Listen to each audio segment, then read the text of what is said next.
مسلمان بھائیوں کو جو 2025 میں قربانی کرنا چاہتے ہیں انہیں کچھ میسج دینا چاہتا ہوں۔ سب سے پہلے یہ چیز کہ ہم اور آپ سوچیں، غور کریں کہ اللہ رب العالمین نے جب ایک ادنا سے جانور کے لیے جو غیر عاقل ہے، سمجھ بوجھ نہیں رکھتا، بول نہیں سکتا،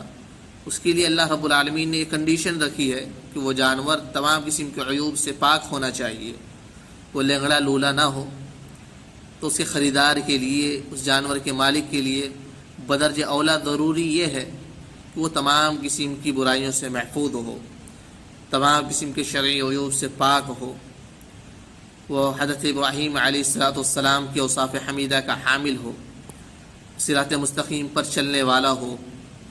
5 وقتہ نماز کی پابندی کرنے والا ہو، اس نے جس مال سے اور جن آمدنی سے، جن ذرائع سے اس نے یہ آمدنی کمائی ہے، اس مال کو اکٹھا کیا ہے، وہ حلال ہونا چاہیے، کیونکہ نبی پاک صلی اللہ علیہ وسلم کی حدیث ہے کہ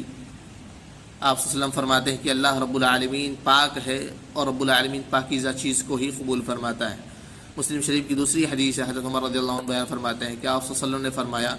کہ جس طرح سے وضو کے بغیر نماز قبول نہیں ہوتی،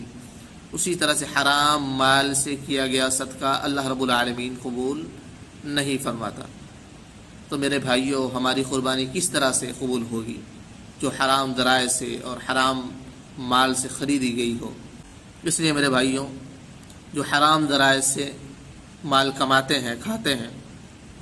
وہ جو بھی عبادت کرتے ہیں، جو بھی عمل کرتے ہیں، دلوں کے اندر ایک کھٹک ہوتی ہے، وقتاً فوقتاً انہیں ایک چیز پریشان کرتی ہے کہ اللہ رب العالمین جو ہے، جو میں نماز پڑھ رہا ہوں وہ قبول کرتا بھی ہے یا نہیں، میں حج پر حج اور عمرے پر عمرے کرے جا رہا ہوں، اللہ رب العالمین جو ہے اس کا مجھے صلہ دے گا بھی یا نہیں، کیونکہ اس کے اندر حرام کی آمیزش ہے، حرام کی ملاوٹ ہے۔ میرے بھائی، نبی کریم صلی اللہ علیہ وسلم نے ایک مرتبہ ایک ایسے مسافر کا ذکر کیا جو طویل عرصے سے سفر میں ہے، سر سے پاؤں تک گرد و غبار میں لپٹا پڑا ہے۔ مسافر کے بارے میں آتا ہے کہ اللہ رب العالمین مسافر کی دعا کو قبول فرماتا ہے۔ ایک ایسا مسافر رب العالمین کے سامنے جو ہے نہایت پریشانی کے عالم میں اپنے ہاتھ کو اٹھاتا ہے، آسمان کی طرف رخ کرتا ہے اور کچھ مانگنا چاہتا ہے۔ نبی کریم صلی اللہ علیہ وسلم فرماتے ہیں کہ اللہ رب العالمین اس کی دعا کو کیسے قبول کرے جبکہ اس کا کھان، اس کا پین، اس کا لباس حرام کا ہے۔ تو میرے بھائیوں، جو ہم نماز پڑھتے ہیں، یہ نماز پوری دعاؤں پر مشتمل ہے، توبہ، استغفار اور التجا